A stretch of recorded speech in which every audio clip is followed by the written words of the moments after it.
Freedom Island.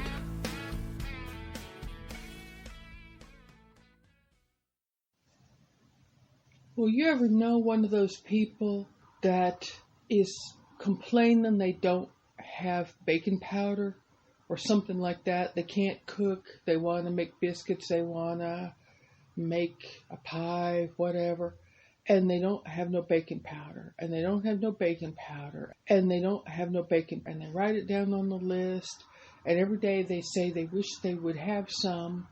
And every day they talk about going to the store to get it, and then they forget, and they talk about it and talk about it and talk about it. And finally, you can't stand it anymore. And you say, look, I'll just run down to the store and get you some. And then they say, oh, well, I better make sure I don't have any before you go. And then you come in the kitchen with them and you hold a couple things. They're taking things down out of the cabinet, and you're holding it, and you got a box of salt and, some breadcrumbs and whatnot. And then suddenly they say, well, look at this. And they start pulling out, they've got 3-4 cans of baking powder, not opened there, that they didn't even see they had. And they just started in thinking they didn't have nothing because that's the way their mind thinks. Well, I know people like that because I am a person like that. I get in my mind that everything is a struggle and everything is difficult. And if I need something, I just assume I don't have it and I can't get it. So here I was when winter had not left yet. It's supposed to be spring according to the calendar, but still cold as could be in Detroit, Michigan. And I'm sure it was cold in Indianapolis, but not as cold as it was in Detroit. But here I was up here, freezing my tail off, sitting in that van, arguing with Evandro about whether or not I was still eating snack cakes instead of my real lunch in the surveillance van, and then either have snack cakes and lie to him, or eat them before I left, or something, and then sit there, recording and recording and recording, while the walkie-talkies over at the work center, where all the prisoners, Uncle Boys and all of them, was talking about all the crap they talk about. And if there is conversations you don't want to be in on, it is a bunch of stupid criminals sitting around talking about how great they are, which is what they're like. You would think if you was listening to criminals that was going to overthrow the government, people that has committed crimes that's colorful, you'd think at least you would be like listening to an interesting true crime show or something, like on TV, like CSI or something like that. No. They talk about the most stupidest stuff, about how great they are and what a genius they are, and how their crimes that they did them so good, and how they would do them again, and what they're going to do when they can do more crimes, and how they outsmarted the police and so on. And I think, you dumb butt, you're in prison, and everybody that's listening to you is in prison, and they're the same as you. So in the first place, it's stupid because you got caught. You're not a smooth master criminal. You're a dumbass that only because they didn't have enough money and time with the police and so on, the only reason they didn't find you is because either the people that you were bothering was too scared to testify against you, not even necessarily because you was going to go and take their life, but you're annoying and you're irritating, and you would just be over there, keying their car or, putting sugar in their gas tank or something. And so they didn't tell on you, so you didn't get in trouble. So that's one of the reasons you didn't get caught. And then the other reason is just they don't have enough money and time at the police to be everywhere all the time, so they couldn't watch you. They don't have money, Dustin, to sit there and watch you all day and all night and all day and all night to see when you're going to do your next crime wave of stealing stuff out of the convenience store and driving off without paying for your gas, and then coming home and hitting somebody that's littler than you. Well, I'm in a mood, all right. I've been listening, as you can tell from my mood. I've been listening to these people talk about those stuff. The other thing they talk about all the time, which I was getting very tired of hearing, is they talk about how smart they are to take advantage of people that cares about them. These people, the ones that's in the work release center, was getting ready to be paroled, and they had all kinds of social workers and helpers and nurses and psychologists and everything trying to help them get acclimated to going out in the world and not reoffend and all that stuff. And I'll tell you, the number 2 topic they talk about, those buffoons over there, besides what a great smooth criminal they are, is how stupid other people are to care about them and trust them. They'll talk about how they trick their person. They're supposed to be trying to think about jobs, and they're supposed to be trying to think about their family situation, and they're supposed to be applying for benefits, and they're supposed to be doing all this stuff to get them acclimated out in the world. And they talk about how they trick to people and they lie to all the people that's helping them, and how they were supposed to do 5 hours worth of job interviewing skills last week, and how what they really did was sit someplace and play video games and things like that. And then they make excuses like, oh, well, what? But I already know how to interview, or I know how to do all this stuff. Ha. Yeah. I can tell from the way you talk that you've been working night and day on your elocution. Let me tell you, buddy. And I mean, they're not probably any more of a jerk than your usual pile of people just standing around blabbing without thinking, which most of us do. But, it's hard to hear how somebody's, always crying how they don't get help. And here's somebody trying to help them, and they're just psychologically not prepared to be helped. And I think I'm mad. You know what it is? I'm mad, and I'm jealous. Because there's a lot of times where I wanted to do better, I wanted to get better, and I felt like the people that was supposed to be helping me was suspicious of me and didn't try to help me like the way they should have. And I am mad that the worst acting ones get the most attention. To certain family members that I could name, my brother. Here I am complaining. My problem is solved. My great adventure is at an end, well, nearly at an end. I've got coffee. I've got a snack cake. Right here. I got a snack cake. But I'm not eating it in the van. I'm going to open it up in celebration. I'm eating it in the house, not out in the van, right? So the situation is all taken care of. I got a snack cake. I'm in the house. I don't have to listen to no more surveillance. And what am I doing? I'm complaining. Never did that before. Haha. And I started talking just now about complaining. And about the person that, reaches up in their cabinet and they've got 4 cans of baking powder after saying they didn't have any because they assume they don't have none. Because that's the way they think.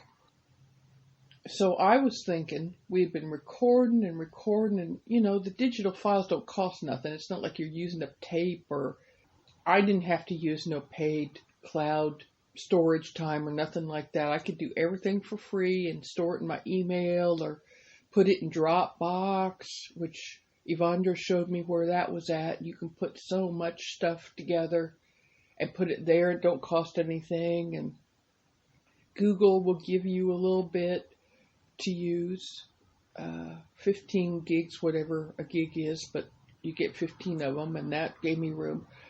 So just having a laptop and the internet, I could find places I could record all this stuff and I could hang on to it, and it didn't cost me nothing. So it was working all right, but it was just starting to wear my patience because of listening to all this chit chat. And these dang guys would talk all this nonsense and all this bluffy big man chit chat crap, but they weren't saying nothing that I could really feel like I could take to like an authority and say, here now, here they go. They're serious. They're going to do something dangerous and violent, and I can prove it, and here it is, bang. And, being the person I am with a history of taking pain pills and buying pain pills, not selling so much, but maybe, lend somebody something if they was running out. which looks bad, even if you ain't being bad. Well, it was bad to lend people pills. I shouldn't have been lending people pills, even if they already took pills. See, I'm slipping. I need to get my NA book out, you know it, and read a little bit, because I'm talking about how bad these prisoners are, and I'm talking about how smart I am, and then I just look at all this attitude stuff that I have got. That was bad. I shouldn't have lent people pain pills. That was wrong. Because even if they was already taking them, and even if they was going to get them from somewhere else, and even if they was waiting on some that they were going to get, and I was just lending them some and they were going to give them back, I was encouraging them. I didn't say, while you're out, why don't you go ahead and try to go to one of them places where they can help you get quit of it. No, I didn't do that. So that's another thing I didn't do right there. So I got to remember who I am when I'm talking. I guess I'm all feeling like a big crime solver. And you know, I didn't solve no crime. Evandro, as usual, was the one that was paying attention. It's not that he's smarter, but he pays more attention. I think my mind just goes here, it goes there, it goes all around. And he worked in computer things before he came to the United States. That's what he did. He wasn't really like a big, like Bill Gates or something like that. It was nothing like that. But he worked in a computer center, and he worked with businesses and offices and stuff like that, where their printer wasn't plugged in, and he would talk to them on the phone and tell them to plug in their computer or their printer or whatever. So I think that's his nature, to kind of think about stuff in a more organized way. We also almost didn't hear and didn't understand what we had for evidence. So it's like the baking soda. That's why baking powder. That's why I was talking about baking powder. It does sound like my mind is just going everywhere, and I guess I'm kind of excited, so it kind of is.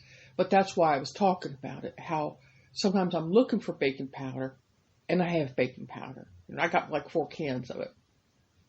So I was looking for evidence against Uncle Boyce and his co-conspirators that was thinking of turning the prison work center into Freedom Island, which was going to be the center of Detroit-based like overthrow of the government, starting with like the police forces and the militaries and all that.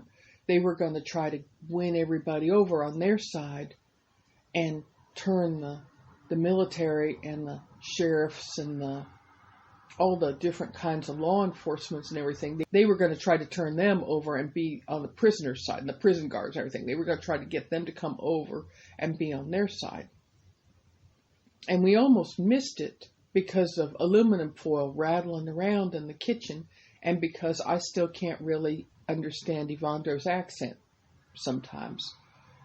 So what was happening is, speaking of all that file storage, I had a whole bunch of that surveillance, not footage, I guess that's what you would call a film, but whatever you would call it's not tape because it's not on a tape, but files, I guess, digital files of me being on Audacity and recording them. And I was trying to fill up one of my folders. You know, when you use a free file storage, you can only put so much in one place, and then you have to put some more in a different place. And I wanted to see how many, not megabytes, whatever they've got now, gigs or something, whatever they've got for computer file measurement. I was trying to see how much I had left, and it seemed like the easiest way to do it was to have it recorded into one of these Audacity files. You know, I was going to chop it up into smaller files, but if I just put it all together in one file, then at the end, I could right-click on it. You know how you have the buttons on the mouse. And if you do the right one, you get your extra little menu. And you have to go here and you have to go there and properties, I think, or something. But you can go down through them menus and it'll show you how many of these gigs or whatever it is you got. So that's what I was doing. So I was letting it play. So the file was just going, and then a lot of dead space in between there, because a lot of times either they weren't talking or the walkie-talkies weren't going, or sometimes the radio in the van that was catching the walkie-talkie signal. Sometimes it just didn't catch it. Even if I didn't move the van, sometimes it just didn't, do the job. So there was gaps. So Evandro and I were in the kitchen because once a month over at the church where the community center is and the food bank is, we have a spaghetti dinner, and it's $3, and you get all the spaghetti and all the sauce and not all the meatballs. We can't afford to do all the meatballs, but you do get a couple meatballs. But you get a lot of garlic bread. And a lot of these people that comes, they want to fill their stomach up. They're poor, hungry, sad people that's worried about food. They want to make their SNAP benefit credits last and so on. And they grew up hungry and they want to eat until they're really full. So we give them a lot of garlic bread. And we get the garlic bread off the grocery store because they sell them hot, wrapped up in the foil. And the ones they don't sell, they'll donate to us because they know we do spaghetti night. And I think they probably get something off on their taxes for doing it. They're good folks over at the grocery store, but they're there to make money too and not lose money. I think it's good for everybody because the bread's getting too stale for people to buy in the store, but it's fresh enough still. We pop it in the oven. That kind of gold paper foil that's on it in the store, we take that off with the price tags and everything, and then we wrap it up in aluminum foil in our kitchen, and then we put it in the oven, and we bake it before we take it over there, and it makes it a little less stale and fresher, and it tastes nice and garlicky and everything, and we take it over right before we open the doors to do the spaghetti dinner, and the spaghetti dinner pays over there for,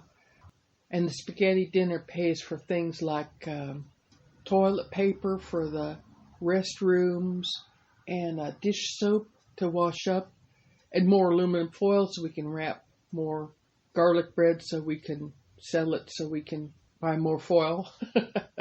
But, all them little bills and stuff, the church can't raise nothing. They can't ask people to tithe or donate.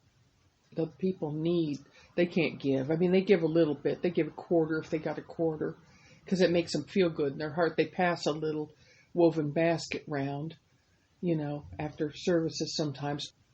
But people can just put in a little bit, and it won't take care of their basic needs. That's why we do spaghetti dinner.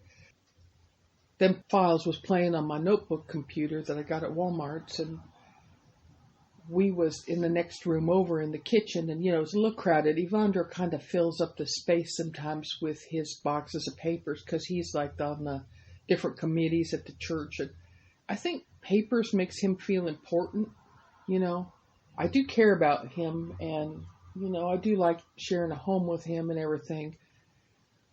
If we ever make this like a permanent arrangement, we're definitely going to have to do something about the boxes. The man does love boxes full of papers, and I think it makes him feel like he's doing important things. He don't feel important, and having lots of important papers, it makes everybody admire him at the church because he can read in like 2 or 3 languages, so that's good. He can read in French, he can read in Spanish, and he can read in English, and he can talk in all of those, and he can do math, and he can measure things, and draw pictures of things like diagrams. If you need to build something or put something together, he can draw a diagram of it. And then also, I guess because of having his family all needing to do immigration and things like that, he can fill out forms I can't. He can fill out all them paperworks and everything. That's why I never do mine. I hate to admit it. I can read. I'm not saying I can't read. I can read. But everybody in my family is like, got that, I started to say dyspepsia, but that's your stomach. Dyslexia, that's what we got. Well, we got stomach. We got the dyspepsia and we got the dyslexia. But none of us can the words don't look right. Some people say it makes you look at letters and they look like they're upside down or something. That's not what it looks like to me, but it don't look right.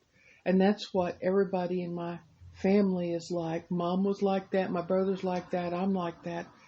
They say sound it out and everything, but the letters just look, you cross it out and you write underneath it and you put it in a different order and it still don't look right. And so then when I'm looking at a form or something like that, And then sometimes I just do foolish things, like you're supposed to write it up above where it says name. There's a box right above there. It's not underneath of it. Now I've wrote it down where my address needs to be. Oh, Lord. So anyways, I do hate to fill out them papers. I mean, I'm also just scared of the government, and there's a lot of reasons why I don't do my papers, but Yvonne's from a family where if you don't do your papers, you have to live where it's dangerous and scary or you're going to starve to death.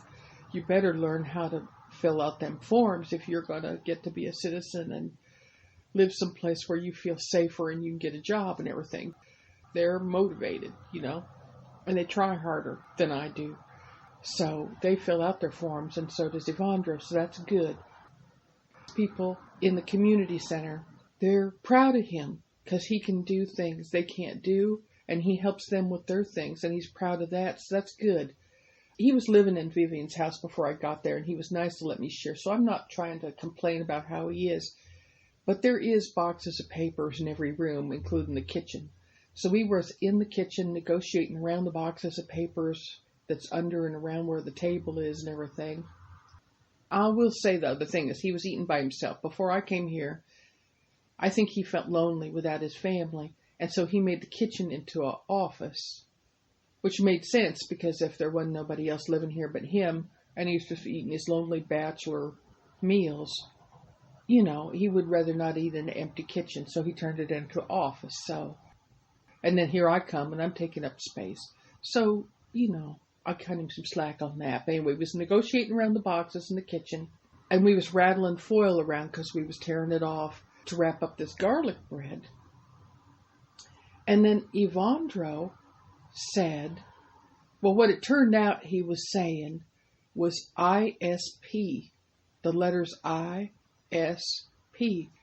But, after that last time, he was saying magnetic for when we were getting those magnetic signs for the van.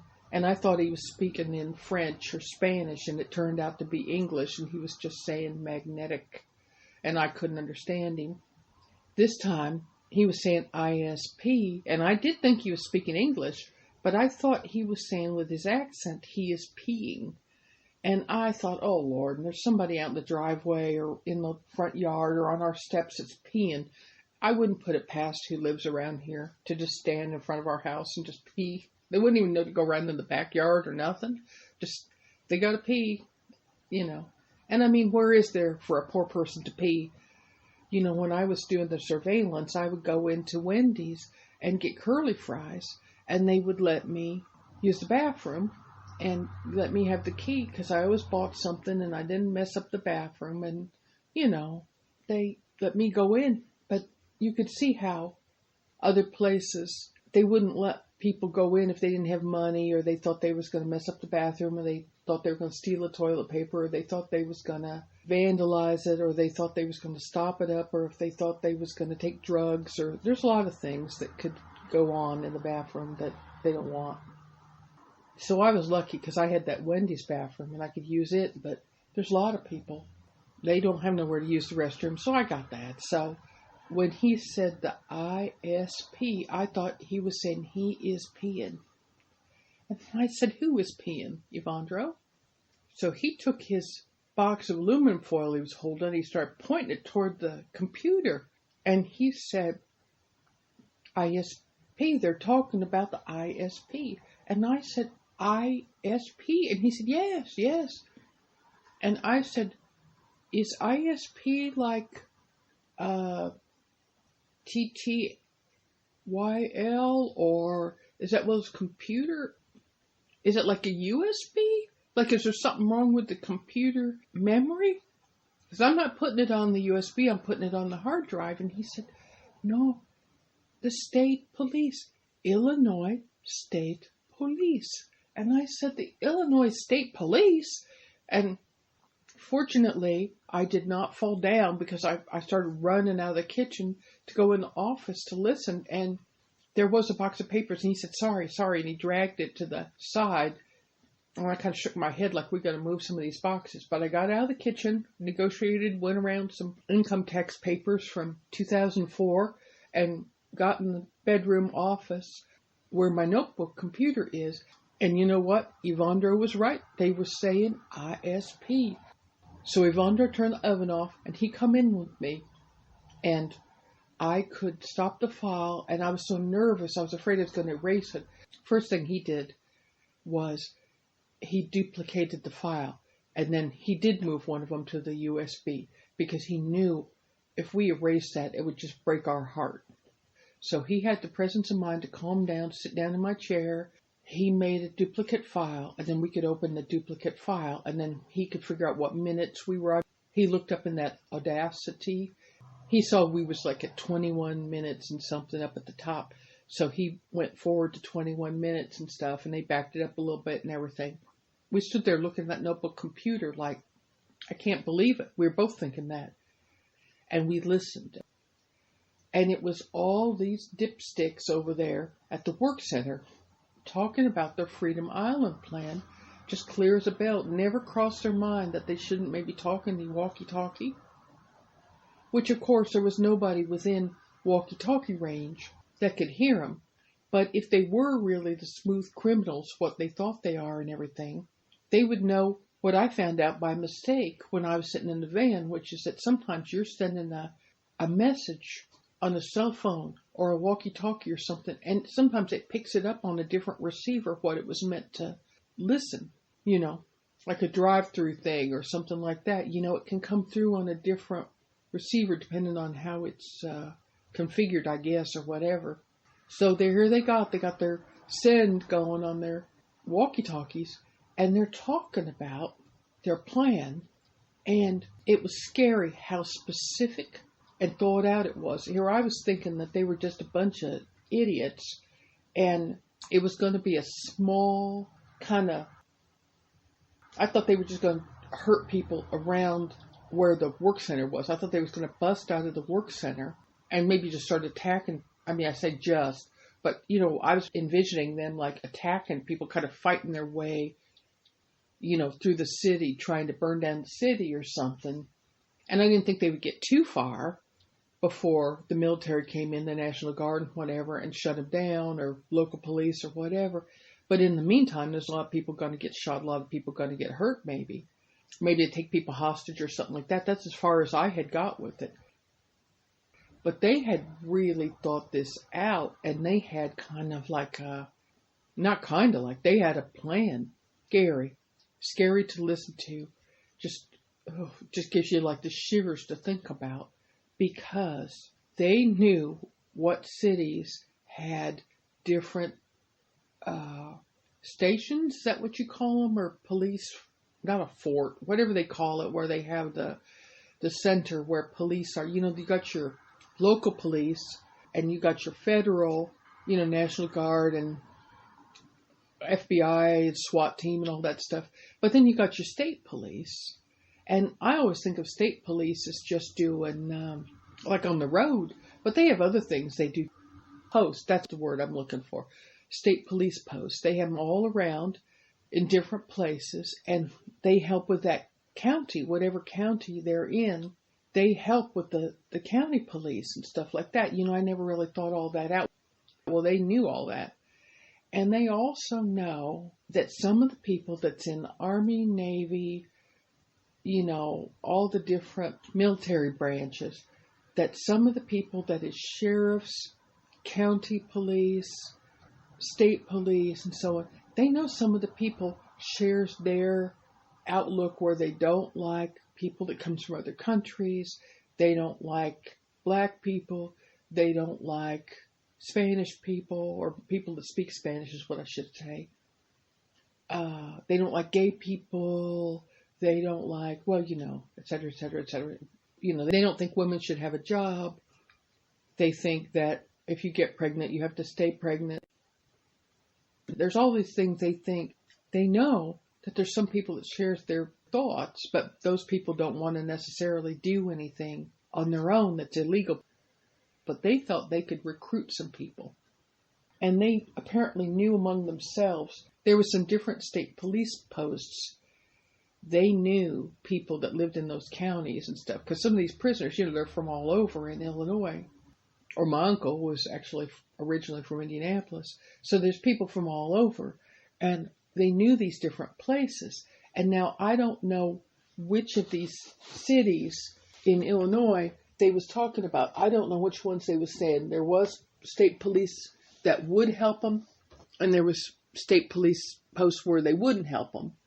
But when we was kind of scanning through this file, and Evandro's just waiting and looking at me, he could figure out they were talking about evidence and everything like that, but they were talking English, and it was squawky, and they're joking and laughing and using American like slangs and things like that. So I was definitely the one that could understand more of what they was saying. So we'd stop, and then I'd tell Evandro a little bit, and then we'd get it going again, and then we'd stop it a little bit, and I would tell him again. And then at one point I kind of panicked because I was afraid that the notebook computer might go bad on us, or the USB drive. So we took a second and put the file up in Google Drive.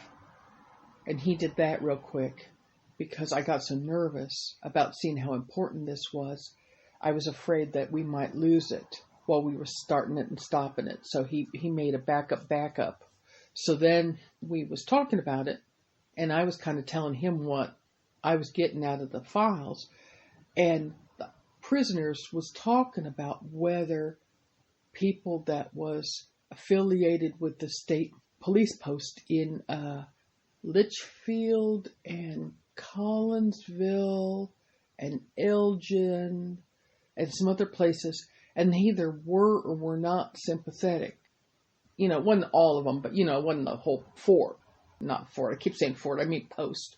It wasn't everybody at the whole post, but wherever the cities was that was friendly to it or not friendly to it, it wasn't everybody, but there was one person or two people that was there that these prisoners thought might be, you know, if they wouldn't help the prisoners, at least they wouldn't stop them. And that's what they was talking about, is they was talking about who they could recruit and who couldn't be recruited. So those places I was talking about might have been places that they couldn't recruit anybody. I'm not saying now that them places was places that people was going to overthrow the government. It might have been where they couldn't overthrow it. I don't know which ones was which ones. But it was scary how thought out it was. I was right about how they was gathering up stuff to use as weapons in there, in the work release center. I was just kind of speculating, and that's exactly what they was doing. They was saving things like the extensions, the wooden extensions that they used to paint, where you screwed into the handle of the paint roller and things like that. Things that you could convert to a weapon. They was storing them up, and they weren't necessarily really great weapons. They didn't have to be a good weapon because they was like a prop. They was like a movie prop.